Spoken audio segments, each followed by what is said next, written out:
नमस्कार दोस्तों, मैं गौरव स्वागत करता हूं आप सबका आपके अपने परिवार स्वाध्याय श्री में।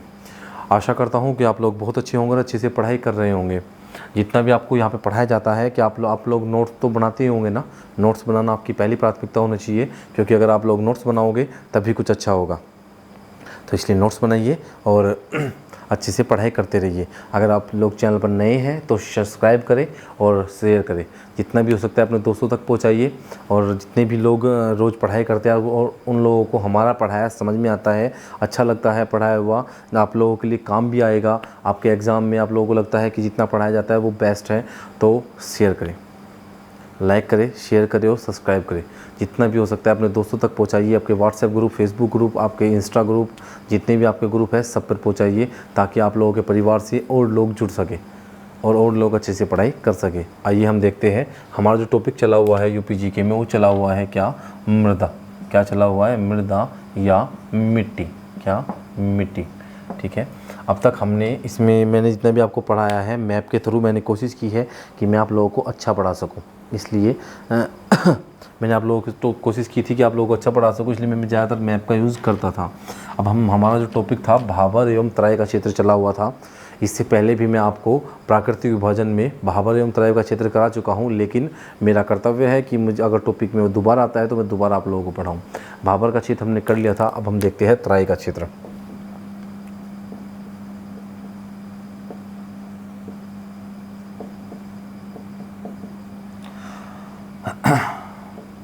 देखिए, तराई का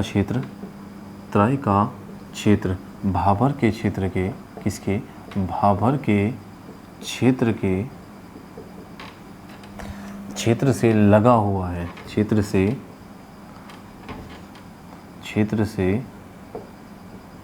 लगा हुआ है। बिल्कुल भाबर के क्षेत्र के दक्षिण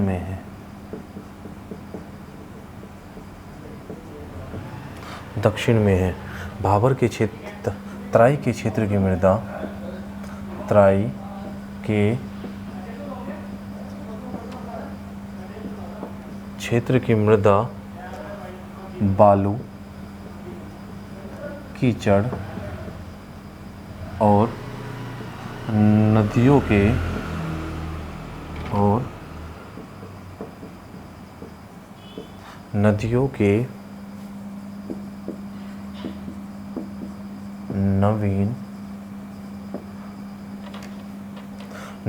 नवीन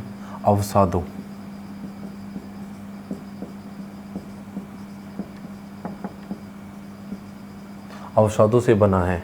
इस क्षेत्र की मृदा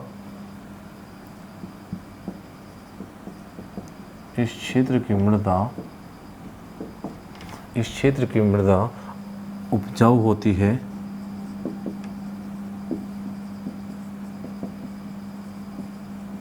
इस क्षेत्र की मृदा उपजाऊ होती है। कैसी उपजाऊ होती है? और यहाँ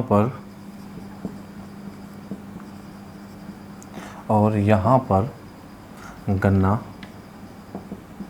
चावल या धान बोल सकते हैं, गन्ना, चावल, धान आदि खेती की जाती है।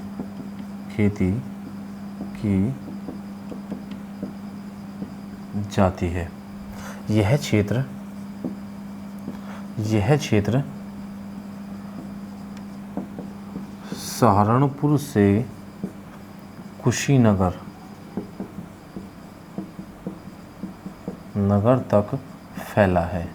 यह क्षेत्र सहारनपुर से लेकर कुशीनगर तक फैला हुआ है, जिसका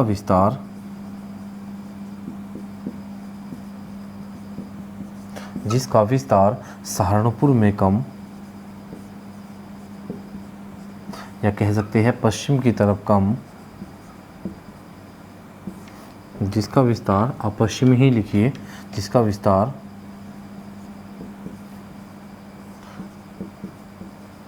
पश्चिम दिशा में कम व पूर्व दिशा में अधिक है।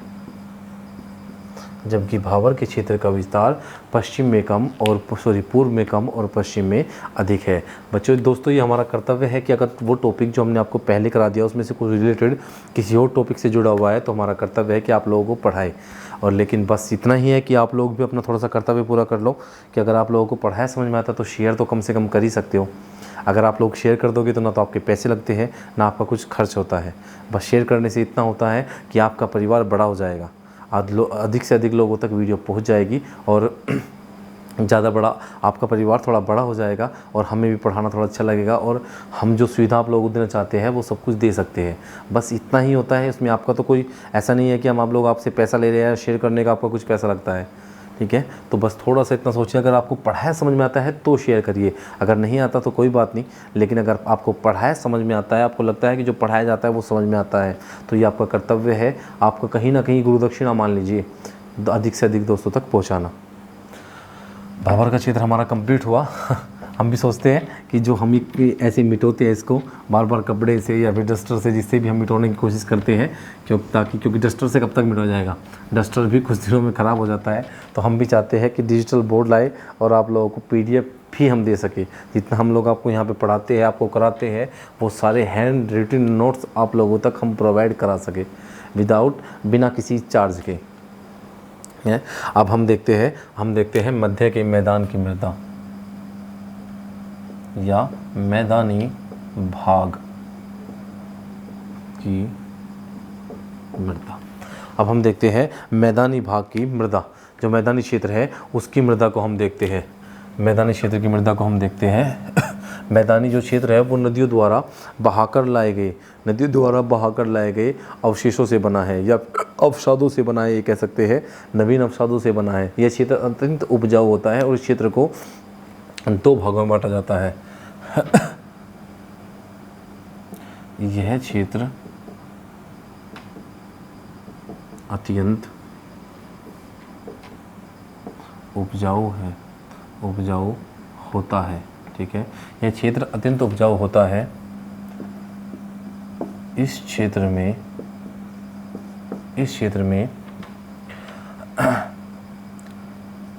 किसी भी प्रकार की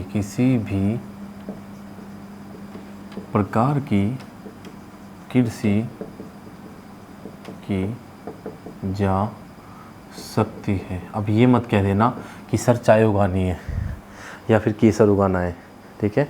थोड़ा सा फैक्टिकल सोचिए, फैक्ट से सोचिए कि अगर फैक्ट से कैसे होता है, यहाँ पे कैसी खेती की जा सकती है। ऐसा नहीं है कि आप कॉफ़ी बोल दो कि हम सर कॉफ़ी उगाएंगे, ऐसा नहीं होता। जितना भी आपका फैक्ट के अनुसार जो भी आपका हो सकता है वो सभी लगभग यहाँ पे हो सकता है। चावल, धान, बाजरा, तिलहन, कपास, सब कुछ यहाँ पे होता है, ठीक है। यह क्षेत्र अत्यंत उपजाऊ होता है। संरचना के आधार पर थोड़ा और इसमें लिखते हैं, यह क्षेत्र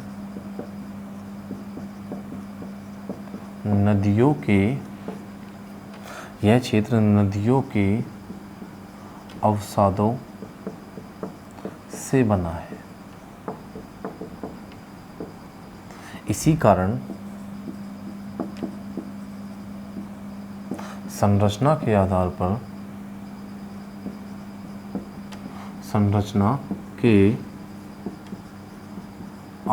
पर इसे 2 भागों में बांटा जाता है। 2 भागों में बांटा जाता है। इसे 2 भागों में बांटा जाता है। नंबर 1 पर है खादर, क्या खादर, व नंबर 2 पर है बांगर, क्या बांगर। नंबर 1 पर है खादर और नंबर 2 पर है बांगर, क्या नंबर 1 पर है खादर और नंबर 2 पर है बांगर, ठीक है। अब हम देखते हैं खादर, ठीक है। ये आपने अच्छे से नोट कर लिया होगा। अब ये बार बार मिट होने वाली प्रॉब्लम तो ख़त्म हो जाएगी अगर आप लोग इतना सपोर्ट तो आप लोग कर ही सकते हो, क्योंकि इसमें कोई आप लोगों के पैसे तो लगते नहीं है। तो इतना सपोर्ट तो आप लोग कर ही सकते हो ना कि शेयर कर दो, ताकि अधिक से अधिक लोग जुड़ सके, देख सके। खादर नंबर 1 पर हम देखते हैं खादर, क्या देखते हैं, खादर। खादर क्षेत्र नदियों के पास का क्षेत्र होता है। ये आपको पहले पढ़ाया जा चुका है अच्छे से, लेकिन मैं तो नोट कर लेता हूँ। यह क्षेत्र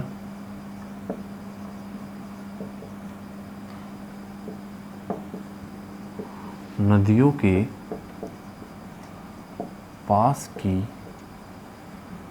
भूमि होती है, या यह क्षेत्र नदियों के पास का क्षेत्र होता है, ठीक है, यह क्षेत्र नदियों के पास का क्षेत्र होता है, यह नवीन जलोढ़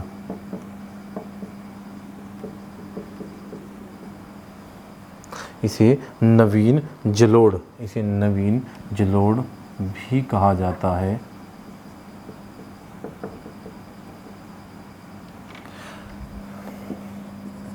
यह उन क्षेत्रों में विकसित होता है, यह उन क्षेत्रों में या हम कह सकते हैं खादर क्षेत्र वहाँ होता है जहाँ पर नदियों द्वारा बाढ़ आती है। क्या आती है? नदियों द्वारा बाढ़ आती है। खादर का क्षेत्र, जो खादर का क्षेत्र होता है,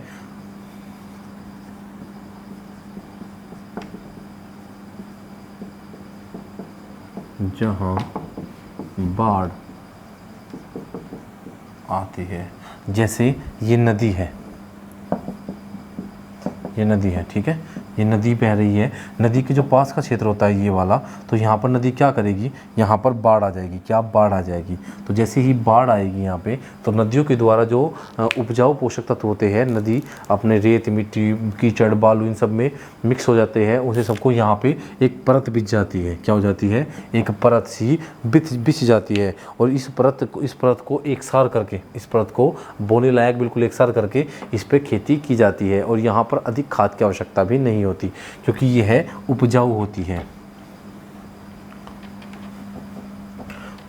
जिन क्षेत्रों में बाढ़ आती है, जहां बाढ़ आती है,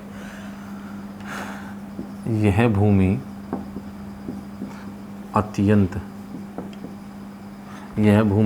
उपजाऊ होती है।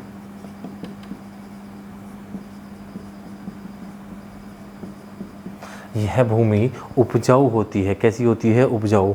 इसमें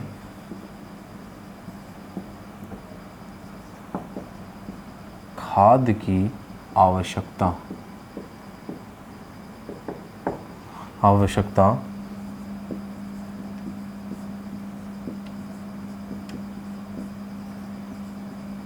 इसमें खाद की आवश्यकता नहीं होती है। कैसी? खाद की आवश्यकता नहीं होती है।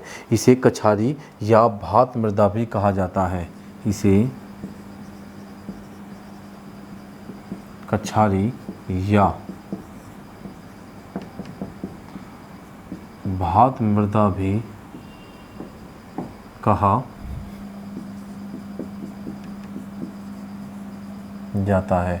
कैसी? इसे कछारी या भात मृदा भी कहा जाता है। इस मृदा में नाइट्रोजन, चूना, पोटाश,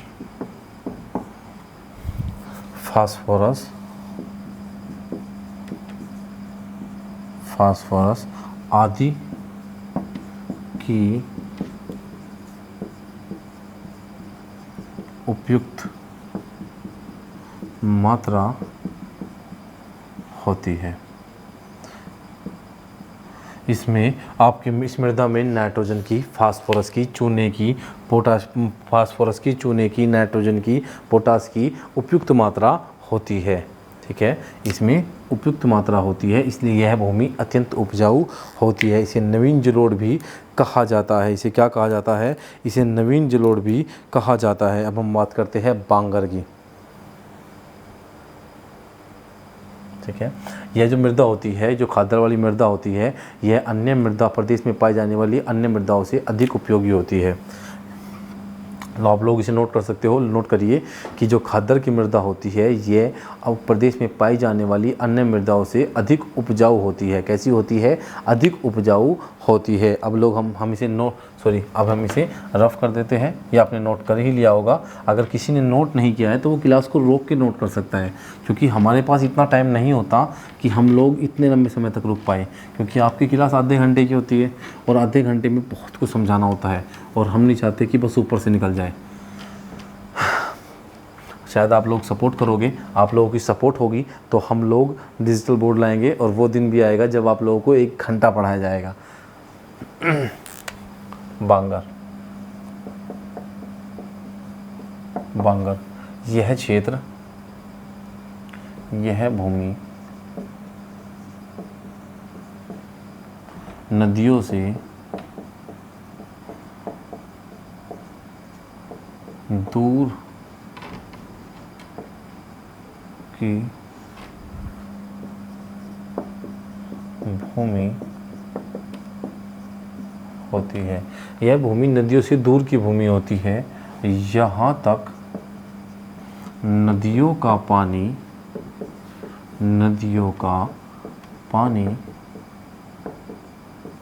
नहीं पहुँच पाता। यहाँ तक नदियों का पानी नहीं पहुँच पाता। ठीक है, यह क्षेत्र नदियों से ऊंचा होता है। इसी कारण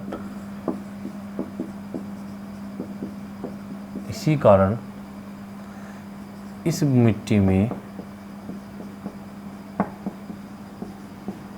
मिट्टी में नाइट्रोजन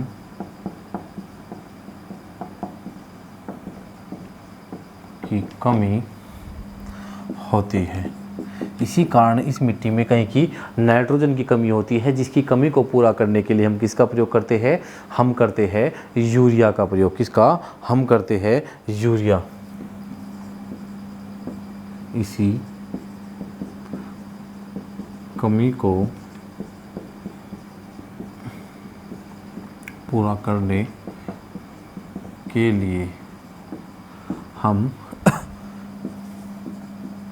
इसमें किसका? यूरिया का प्रयोग करते हैं। किसका? यूरिया का प्रयोग करते हैं। इसी कारण इसमें यूरिया का प्रयोग करते हैं। ठीक है ना। इसे पुरानी जलोढ़ उपहार, इसे पुरानी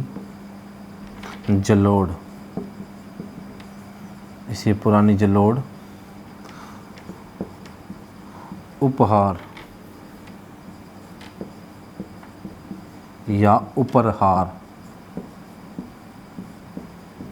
क्या?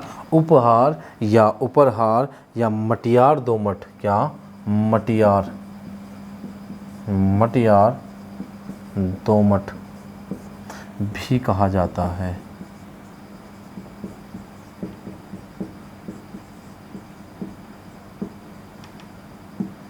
ठीक है, इसे उपहार या उपहार, क्योंकि जो आपकी जलोढ़ मिट्टी होती है, ये जो खादर होती है वो नवीन जलोढ़, और जो बांगर होती है उसे पुरानी जलोढ़ कहा जाता है।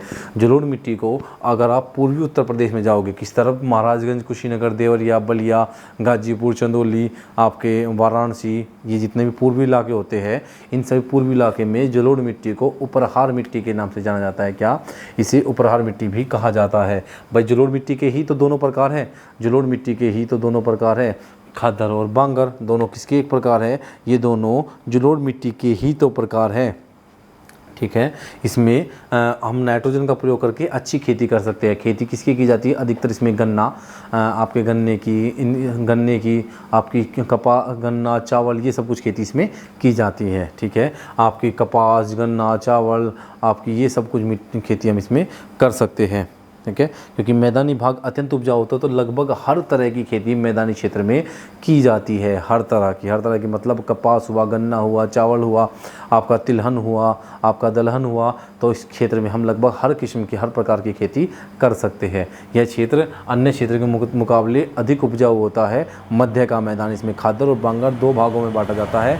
एक खादर में, एक बांगर में। इसे जलोढ़ मिट्टी कहा जाता है और जलोढ़ मिट्टी के 2 प्रकार है, एक खादर, एक बांगर।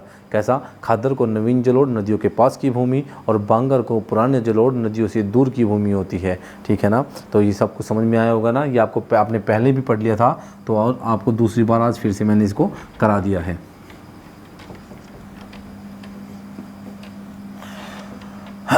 दोस्तों ज़्यादा से ज़्यादा शेयर करिए ताकि आपके देखने वालों की संख्या बढ़ सके, जितना भी आपका परिवार और बड़ा हो सके और आपके परिवार में ज़्यादा से ज़्यादा लोग जुड़ सके। जब हम लोगों को ये लगेगा कि हाँ यार अब सपोर्ट आप लोगों की मिल रही है तो हम लोग आपके लिए बेटर कर सकते हैं, हम उस दिन ही डिजिटल बोर्ड उठा के ले आएंगे।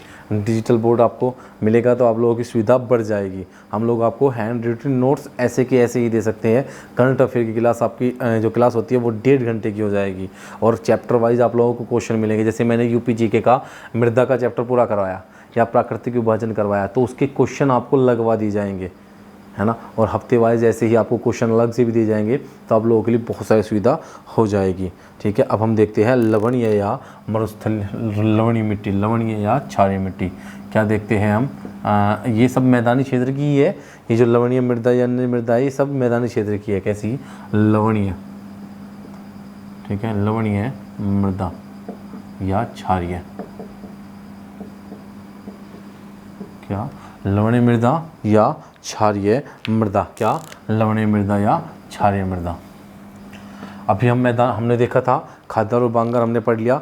यूपी को 3 भागों में बांटा जाता है। आपका तराई का मैदान, भाबर एवं तराई का, मध्य का, और अब हम कहाँ रहे? ये सब मध्य के मैदान में चले। उसके बाद हम क्या देखेंगे? पठारी। अभी मध्य के मैदान में ही देख लेते हैं लवणीय मृदा या क्षारीय मृदा।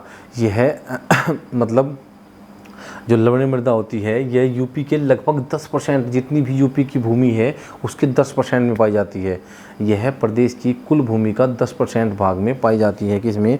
10% भाग पाई जाती है। लवणीय मृदा, यह मृदा प्रदेश के 10% भूभाग पर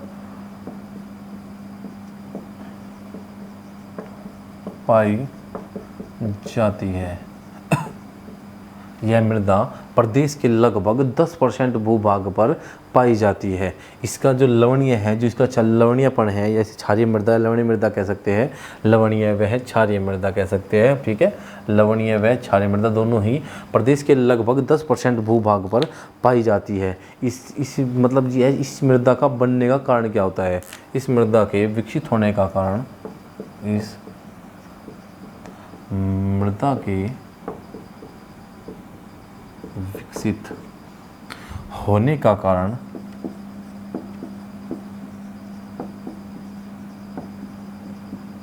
क्या है? इस मृदा के विकसित होने का कारण क्या है? आपका क्या कारण हो सकता है? अधिक किसानों द्वारा अधिक सिंचाई, किसानों द्वारा अधिक सिंचाई व अधिक उर्वरकों का प्रयोग, वह अधिक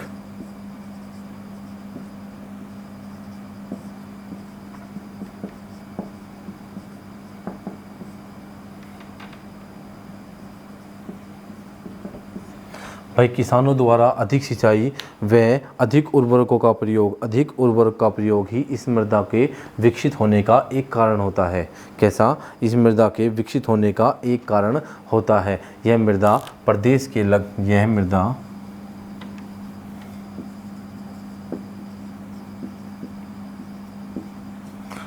मृदा प्रदेश में अलीगढ़, एटा, मैनपुरी, इटावा, प्रयागराज, कानपुर देहात आदि क्षेत्रों में मिलती है। आदि क्षेत्रों में मिलती है। ठीक है। मैं देखो, अगर जल प्रदूषण की बात करते हैं तो जल प्रदूषण का भी एक कारण हो सकता है अधिक उर्वरकों का प्रयोग। अधिक उर्वरकों का प्रयोग जल प्रदूषण का भी एक कारण हो सकता है। इसी प्रकार अगर लवणीय मृदा की बात करते हैं तो यह मृदा प्रदेश के लगभग 10% भूभाग पर पाई जाती है। इस मृदा के विकसित होने का एक सबसे बड़ा कारण होता है कि किसानों द्वारा अधिक सिंचाई व अधिक उर्वरकों का प्रयोग इस मृदा को बढ़ावा देता है। कैसा? इस मृदा को बढ़ावा देता है। ठीक है। या प्रदेश के अलीगढ़, एटा, मैनपुरी, अलीगढ़, एटा, मैनपुरी और आपका प्रयागराज, कानपुर देहात जैसे क्षेत्रों में पाई जाती है। ठीक है, अब हम देखते हैं भूड़ या भूर मृदा। क्या करते हैं हम देखते हैं भूड़ मृदा। क्या देखते हैं? भूड़ मृदा। क्या देखते हैं हम देखते हैं भूड़ मृदा। ये अभी हम मैदानी क्षेत्र की बात कर रहे हैं। भूड़ या भूर मृदा। क्या? भूर मृदा कैसी होती है यह मृदा? ये सभी हम अभी मैदानी क्षेत्र के अंतर्गत ही मृदा की बात कर रहे हैं। यह मृदा लगभग यह मृदा गंगा और यमुना व अन्य नदियों के क्षेत्र में पाई जाती है। यह मृदा कहाँ पे मिलती है? यह मृदा गंगा, यमुना व इनकी सहायक नदियों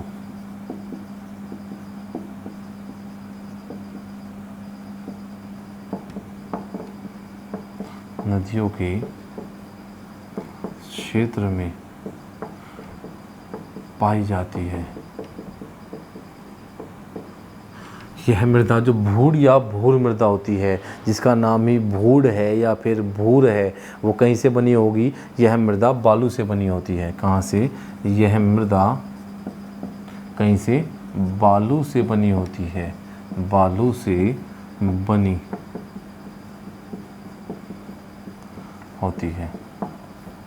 यह मृदा किससे बनी होती है? यह मृदा बालू से बनी होती है। किससे? बालू से बनी होती है। ठीक है, बालू से बनी होती है।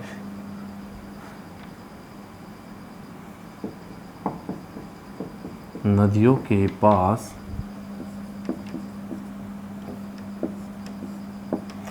10 से 15 फीट ऊंचे टीले बन जाते हैं। भाई 10 से 15 फुट ऊंचे टीले बन जाते हैं। इस मृदा में नदियों के पास 10 से 15 फुट छोटे टीले बन जाते हैं।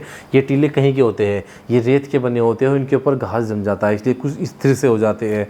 कैसे हो जाते हैं? स्थिर से हो जाते हैं। यह भूड़ मृदा कहलाती है, क्योंकि टीले बन जाते हैं।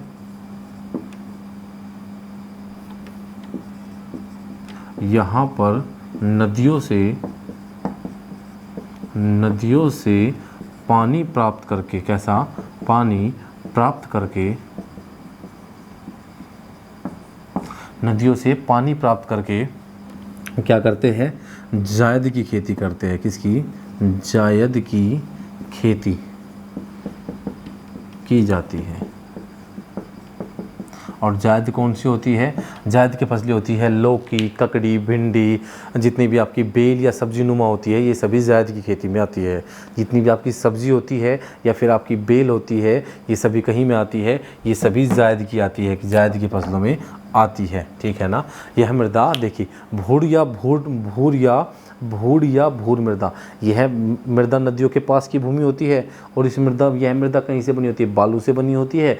इसमें क्या होता है? आसान सी भाषा है। इसमें आपके उसके टीले बन जाते हैं कहीं के, इसके 10 से 15 फुट ऊंचे टीले हाईएस्ट बताए जाते हैं। कुछ कम भी होते हैं, तो कुछ टीले बन जाते हैं मिट्टी के, जिस पे कुछ घास जम जाती है, तो ये कुछ स्थिर से हो जाते हैं। इसमें नदियों से पानी प्राप्त किया जाता है, क्योंकि नदियों के पास है, तो वहीं से पानी प्राप्त करके इसमें कहीं की खेती की जाती है। इसमें की जाती है आपकी कहीं की जायद की फसलें होती है। आपकी कौन सी? आपकी लौकी, करेला, भिंडी, आपकी जितनी भी बेल वाली फसलें होती है, आपकी अदर जितनी फसलें होती है, जो सब्जी होती है, ये सभी क्या होती है? ये सभी जायद में आती है। कैसी? जायद में आती है। तो भूड़ या भूर मृदा आपको समझ में आई होगी। अभी हम मैदानी क्षेत्र की मृदा की ही बात कर रहे हैं। आई होप कि आप लोगों को ये पढ़ाया अच्छा लगा होगा। अगर आपको अच्छा लगता है, आपकी समझ में आता है, तो शेयर करिए। अगर आपको नहीं लगता कि शेयर आपकी समझ में नहीं आता, तो फिर मैं कुछ नहीं कहूँगा। लेकिन अगर आपकी समझ में आता है, आपको पढ़ाया अच्छा लगता है, आपके काम का है, और आपको पढ़ाया लगता है कि आपके नोट्स बन रहे हैं।